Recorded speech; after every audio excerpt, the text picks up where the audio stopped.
আমাদের জুলাই গণঅভ্যুত্থানে হাজারো ভাইয়েরা শহীদ হয়েছেন। আমাদের ভাই শরীফ ওসমান হাদি শাহাদাত বরণ করেছিলেন। আমরা সেই ইনসাফের ন্যায় বিচারের বাংলাদেশ প্রতিষ্ঠার জন্যই এবারে নির্বাচনে অংশগ্রহণ করছি। আমরা অনেকগুলো দল, অনেকগুলো মত আজকে ঐক্যবদ্ধ হয়েছে, একটা প্ল্যাটফর্মে এসেছি। এই নির্বাচনে 300টি আসনে কিন্তু বন্ধুরা আমাদের জন্য গুরুত্বপূর্ণ। কারণ এবারের নির্বাচন 11 দলের নির্বাচন, সরকার গঠনের নির্বাচন।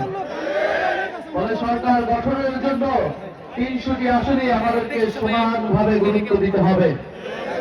এবং এই ঢাকা 19 অত্যন্ত গুরুত্বপূর্ণ আসন। আমরা এই ঢাকা 19 দেখি না এটা সাতলাকলিয়া দাঁড়িপাল্লার, আমরা দেখি এটা হচ্ছে 11 দলের আসন।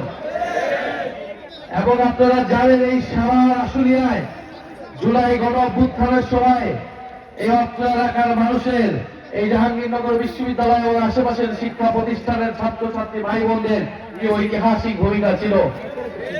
এই সারা আশুলিয়া থেকে 5ই আগস্ট যাত্রা শুরু হয়েছিল এবং এখানে আমাদের শত শত ভাইয়েরা গুলিবিদ্ধ হয়েছিল, আহত হয়েছিল, শহীদ হয়েছিল।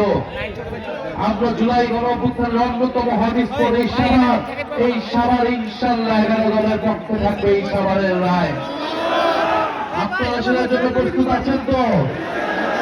ইনশাল্লাহ আপনারা প্রস্তুত আছেন।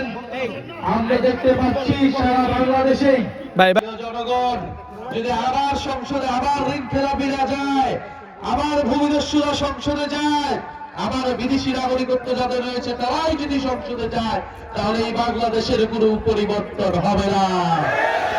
শুধু একটা দলের জায়গায় আরেকটা দল প্রতিস্থাপিত হবে। বাংলাদেশের মানুষ সেই কারণে গণঅভ্যুত্থান করে নাই, জীবন দেয় নাই, রক্ত দেয় নাই। এবারে নির্বাচন পরিবর্তনের নির্বাচন, সংস্কারের নির্বাচন এবং 11 দলীয় ঐক্য হচ্ছে পরিবর্তনের প্রতীক, সংস্কারের প্রতীক। দাঁড়িপাল্লা সাতলাকলি হচ্ছে সংস্কার এবং পরিবর্তনের প্রতীক।